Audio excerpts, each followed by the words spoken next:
वैकुंठवासी मातोश्री जनाबाई अनंत इंगळे यांच्या तृतीय पुण्यतिथी प्रित्यर्थ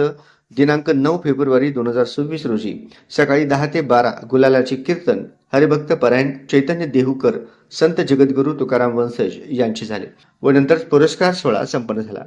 वारकरी संप्रदायामध्ये ज्या महिलांनी व महिला भजनी मंडळांनी विशेष योगदान दिले आहे, आषाढी वारी, माघवारी किंवा सप्ताहामध्ये विशेष सेवा केलेली आहे, शिवाय निष्ठा आणि श्रद्धा यांचा समन्वय आज आदर्श मानून जीवन जगणाऱ्या एका महिलेला हरिभक्त परायण सुभद्राबाई ज्ञानदेव गायकवाड कोयनानगर व रुक्मिणी महिला भजनी मंडळ मित्रनगर शेळगी अध्यक्ष अनिता तंबाखे या महिला भजनी मंडळाला हरिभक्त परायण अनंत बापू इंगळे महाराज यांच्या अध्यक्षतेखाली हरिभक्त परायण चैतन्य महाराज देहूकर, हरिभक्त परायण ज्योतिराम चांगबले प्रदेशाध्यक्ष यांच्या शुभ हस्ते,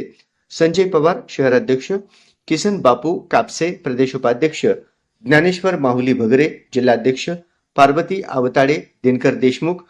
दगडू डोंगरे इत्यादी पदाधिकारी यांच्या प्रमुख उपस्थितीत ट्रॉफी व शॉल देऊन सन्मानित केले। तसेच वारकरी संप्रदायातील प्रमुख कीर्तनकार महाराज, गायक, वादक, माघवारी पालखी सोहळा समिती 2026 पदाधिकारी यांचाही सन्मान करण्यात आला।